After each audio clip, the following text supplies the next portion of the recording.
공동선대위원장을 맡고 계신데 해프닝으로 끝나기는 했습니다만 한때 이 탈당설이 돌기도 했었고요. 때문에 더불어민주당의 문재인 후보 캠프 쪽 합류 진통이 좀 있지 않았는가 이런저런 얘기도 좀 있었습니다. 어떤 부분에 확신을 갖고 지원 요새를 하고 계신 건지요? 제가 어제 통합정부 추진위원회를 저희가 더불어민주당이 발족시켰는데요. 예, 통합정부위원회 공동위원장도 맡고 계시죠? 네, 예, 네. 예. 이 통합에 대한 문재인 후보의 의지를 확인했기 때문에 예. 선대위원장에 합류를 하게 됐습니다. 예.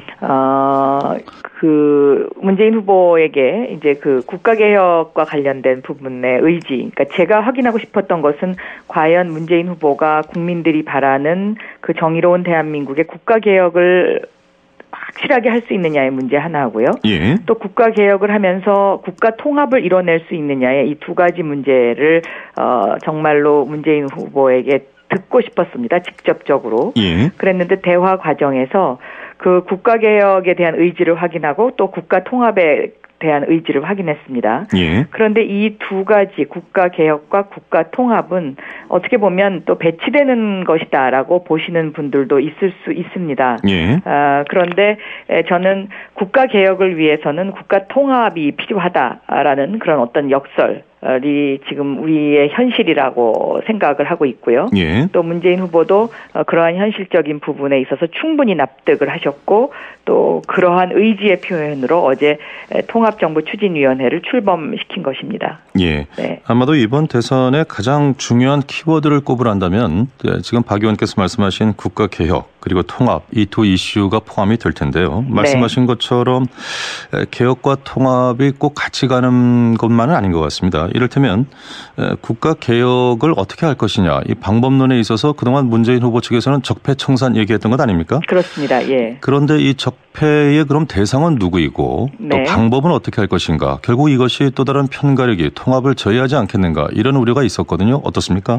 그래서 통합정부 추진위원회에서 지금 질문하신 그 부분에 관해서 저희가 개념 정리를 하고 또 어떠한 방향으로 추진할 것인지에 대한 방향 설정을 하는 곳입니다. 예. 지금 지적하신 적폐청산이라 함은 부패와 연결된 기득권 세력을 이야기합니다. 예. 그래서 그 적폐청산의 범위에 들어가는 것이 부패와 연결된 기득권 세력 그리고 낡은 제도 또 그 반칙, 특권 의식 이러한 것들을 없애야 되는 것 아니냐. 그리고 이러한 것들을 없애야 정의로운 대한민국 공정한 사회가 이루어질 수 있는 것 아닌가 하는 것입니다. 그러면 과연 지금 대한민국의 정의와 공정은 살아있는가.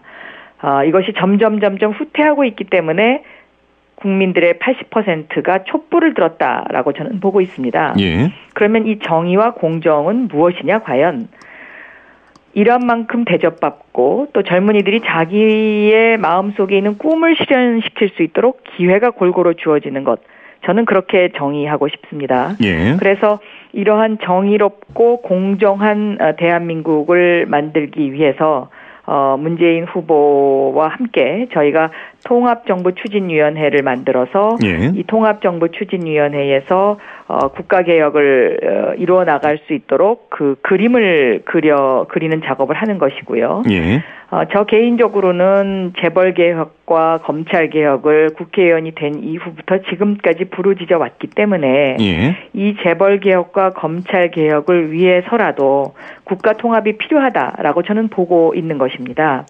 왜냐하면 그동안의 재벌개혁과 검찰개혁이 그 기득권 저항, 다시 말하면 부패와 연결된 기득권 세력의 저항에 부딪혀서 제대로 이루어지지 못했고 오히려 이명박 박근혜 정권에서는 이것이 후퇴하는 양상을 보여왔기 때문에 이러한 부분을 좀 더 확실하게 문재인 통합정부에서 이루겠다라는 그러한 말씀을 드릴 수 있겠습니다. 예, 뭐 주된 말씀은 역시 개혁에 대한 저항 세력은 같이 갈 수 없다는 말씀으로 들리는데 그렇습니다. 부패한 저항 세력을 어떻게 끊어내느냐가 대한민국이 선진국으로 가느냐 안 가느냐에 저는 문제다라고 알겠습니다. 생각합니다. 예, 이 적폐청산과 관련해서는 새롭게 통합정부위원회에서 방향성을 갖겠다라고 말씀을 하셨는데 그렇다면은 예비 경선 당시에 문재인 후보 측에서 얘기했던 적폐청산의 범위와 방법 그것과 지금 공동위원장을 맡고 계신 통합정부위원회에서 생각하고 있는 개혁 이것이 방향성이 일치합니까? 아니면 어느 한쪽이 좀 바뀐 겁니까? 어떻습니까? 방향성은 거의 비슷하다고 생각하시면 될 것 같습니다. 예. 다만 이 통합정부추진위원회에서 추진하는 어떤 그 방향성에 있어서는 예를 들어서 탄핵에 동참했던 세력, 다시 말하면 대한민국이 옳은 길로 갈 수 있도록 함께하는 정의를 선택하는 세력과는 함께 하겠다라는 것입니다. 예.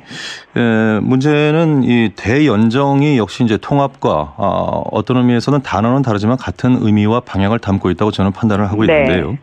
안희정 캠프 당시에 대연정 얘기가 나왔을 때 문재인 후보 측에서는 당시에 이 대연정을 상당히 비판했었습니다. 적폐 세력에 손을 내미는 것이냐 이런 비판이 있었는데 이 부분도 정리가 된 겁니까? 정리가 됐습니다. 어떻게 정리가 된 건가요? 대연정은 저는 궁극적으로는 대연정이라는 어떤 그 정치 개혁적인 변화가 올 것이라고 생각합니다. 그러나 일단 단계적으로 대통령 자신부터 통합이라는 이런 어떤 키워드를 실천하는 대통령이 돼야 되겠다는 것이 1단계이고요. 2단계는 국회의원 한 분 한 분이 다 헌법기관입니다. 그래서 저희가 그 개혁과 관련된 입법 연대를 하겠다는 것이 2단계입니다. 그래서 통합정부추진위원회에서 그리고 있는 그 단계를 설명드리면 일단은 지금 거기까지 설명을 드릴 수가 있겠습니다. 그러면 제가 좀 쉽게 여쭤보겠습니다. 당시 안희정 그 후보가 생각했던 대연정의 범위와 지금 문재인 후보가 생각하고 있는 통합의 범위는 어떻습니까? 일치하나요? 그러니까 대연정이라고 하면 정당 간의 이제 어떤 그 연합이라든가 그 정당 간의 그 협상을 의미하는데요. 지금 1단계적으로 통합정부추진위원회에서 추진하는 것은 거기까지는 나가지 않고요. 정당 간 연합까지는 전제하지 않는다. 그렇게 전제하지는 않겠지만은 그 단계적인 방법으로 인해서 개혁입법연대부터 시작하겠다라는 것입니다. 그래서 통합정부추진위원회의 추진위원단에서는 각 후보의 공약 가운데 공통 분모를 골라내는 작업을 1단계로 추진을 하고요. 그 작업이 끝나면 어떻게 해서 이것을 입법화해서 대한민국의 제도, 다시 말하면 정의와 공정이 정착될 수 있는 제도를 만드느냐, 이것에 주력할 생각입니다. 이 통합정부위원회에 과연 어떤 사람들이 합류할 것인가 하는 것이 아무래도 이제 방향성과 관련해서는 좀 구체적으로 다가올 수 있는 부분이 아닌가 싶고요. 또 하나 관심사가 이 통합정부라는 표현, 원래 이 김종인 전 대표가 많이 썼던 표현이기도 해서요. 혹시 뭐 좀 신뢰되는 질문인지 모르겠습니다만 김종인 전 대표의 합류 가능성 타진을 해보신 적이 있으신지요? 김종인 전 대표께 제가 일단 한번 찾아뵙고요. 그리고 그 의원들께서 함께 하셨으면 좋겠다는 여러 차례의 간곡한 그 부탁의 말씀을 올렸고, 또 문재인 후보의 뜻도 전달을 했습니다. 그런데 제가 느끼기에는 현재로서는 김종인 그 대표께서는 이번 선거에서 그냥 특정 어떤 그 후보를 지원하거나 하는 일은 안 하시기로 이제 이미 마음에 결심을 하신 것으로 그렇게 알고 있습니다. 통합정부를 꾸리는 데 있어서 통합정부위원회는 어떤 인사들이 참여를 합니까? 지금 좀 구체적인 언급을 해줄 수 있는 분들이 있는지요? 어제 이제 통합정부추진위원회의 발족식이 있었는데요. 추진위원회가 추진위원단과 자문위원단으로 이렇게 구성이 되어 있습니다. 그래서 자문위원단의 단장으로 한승헌 전 감사원장님을 모셨고요. 그리고 부단장으로는 새누리당 전 기재위원장을 하신 정의수 부단장을 모셨습니다. 그리고 오늘 통합정부추진위원회 자문위원과 관련해서 1차 발표가 오후에 있습니다. 알겠습니다. 이것도 대단히 좀 신뢰되는 질문이 될런지 모르겠습니다만 네. 많은 정치 평론가라든가 전문가들이 가지고 있는 의문이기 때문에 제가 대신해서 질문을 드리겠습니다. 예. 김종인 전 대표의 예를 구체적으로 들지 않는다 하더라도 문재인 후보와 관련해서는 그동안 이런 인사들을 활용하고 그 이후에 어찌됐건 그 배타적인 태도로 임하지 않았는가. 아마 이런 부분 때문에 박영선 의원께서도 선대위원장을 맡는데 망설였던 것 아니냐. 이제 이런 얘기들을 하고 있는데 이 말은 쉽게 한마디로 얘기하면 적폐청산에서 통합적으로 키워드가 바뀌고 있습니다만 그 네. 진정성에 대해서 의문을 갖고 있다. 이런 말로 표현이 될 것 같습니다. 어떻습니까? 네. 이 부분은? 저에게 그런 질문을 하시는 분들이 굉장히 많이 있습니다. 예. 그런데 저는 이번에 문재인 후보의 선대위원장으로 합류하면서 제가 그런 어떤 그 많은 의문점을 해소시킬 수 있을 만큼 문재인 후보로부터 어떤 그런 확신에 찬 예. 그런 어떤 그 신념을 읽을 수 있었고요. 저 또한 이런 어떤 통합 정부로 가야 한다는 것이 저의 정치 신념이기도 하기 때문에 예. 이 부분과 관련해서는 문재인 후보가 혹시라도 대통령이 당선된 이후에 이 부분과 관련해서 뭐 다른 그 어떤 그 실천 의지가 보이지 않는다 했을 예. 때는 그때는 아마 저도 이 부분과 관련해서는 그냥 묵과하지 않을 거고요. 또 한승원 전 감사원장님의 입장도 마찬가지인 것으로 그렇게 알고 있습니다. 예, 네. 만약에 그런 변화가 온다면은 그때는 묵과하지 않겠다 이런 네. 말씀이시군요. 예, 네. 알겠습니다. 앞서 제가 말씀드렸습니다만 이제 선거가 2주 남짓밖에 남지 않았는데 어제 뭐 대선 토론도 있었습니다만 지금까지 판세라든가 어떻게 분석하시고 전망하시는지 짧게 좀 들어야 될 것 같습니다. 선대위원장을 맡고 계시니까요. 예.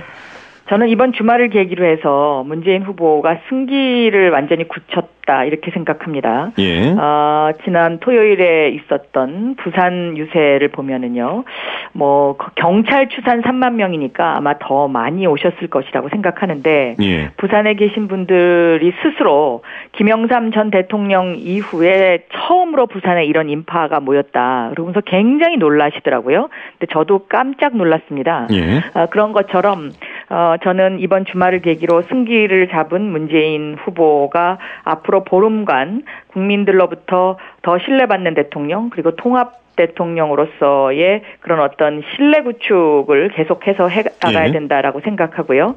이것보다 또 더 중요한 것은 문재인 대통령의 탄생에 있어서 압승을 거둬야 한다. 저는 그렇게 생각합니다. 예. 왜 압승을 거둬야 하냐면 조금 전에 지적하셨던 그런 국가 개혁 문제, 그동안 많은 저항에 부딪혔던 부패 기득권 세력의 저항에 부딪혔던 국가 개혁 문제를 추진하고 예. 이것을 제도화해서 선진국, 국민소득 3만 불의 선진국으로 가기 위해서는 압승의 그런 어떤 그 힘이 모아져야 예. 이 일이 가능하기 때문에 국민 여러분들께서 잘 판단하시겠지만 예. 문재인 후보 기호 1번 문재인 후보가 압승하실 수 있도록 많이 도와주셨으면 하는 그런 저의 간곡한 말씀도 함께 전하고 싶습니다. 예. 아마 요즘 불거진 문제들 이를테면 예. 이제 토론에서도 어제 나왔던 것이 북한에 대한 주적 논란이라든가 아니면은 이 송민순 전 장관의 회고록 얘기가 있는데 뭐 이 안에 대해서는 어떤 구체적인 내용을 여쭤보지는 않겠고요. 네. 하나를 좀 여쭤보겠습니다. 네. 이 토론의 내용에서도 이 문재인 후보와 관련해서는 다른 후보에 대한 공격 포인트에서는 굉장히 적극적인데 본인에게 주어진 어떤 의혹이라든가 이런 부분에 대해서는 대답을 피하거나 이를테면 적절한 해명, 국민들이 궁금해하는 부분에 대한 해명이 이루어지지 않았다. 이런 이제 태도 부분을 지적하는 부분들이 있습니다. 어떻게 보십니까, 선대위원장으로서? 네, 그 주적 개념도요. 어제 예. 그 한반도 평화 그 구상을 발표하시는 자리에서는 국군 통수권자로서의 북한을 적으로 규정한다는 표현을 사용을 했죠. 그러나 대통령으로서는 북한과 대화를 해야 되기 때문에 북한을 대통령으로서 주적이다라고 이렇게 단정적으로 이야기할 수 없다라는 이제 그런 의미의 발언이라고 저는 생각을 하고 있습니다. 예, 뭐 제가 여쭤보는 네. 것은 구체적인 논란에 대한 문제가 아니고요. 이제 예. 후보의 태도와 관련된 비판 네. 부분을 여쭤보는 겁니다만. 네. 예. 그런 그 비판이 없으시도록 좀 더 단호하게 대응하실 필요가 있지 않나 저는 그렇게 생각을 합니다. 네. 예. 이 단호하다라는 말씀은 어떤 의미신가요? 자신의 어떤 그 소신과 관련된 부분에 있어서 예. 저는 이제 그 보수 진영에서 일부러 이제 그 후보를 함정에 빠뜨리기 위해서 공격을 하는 경우가 많이 있는데 그런 경우에도 자신의 어떤 소신을 분명하게 그 나타낼 필요는 있다라고 저는 보고 있습니다. 예.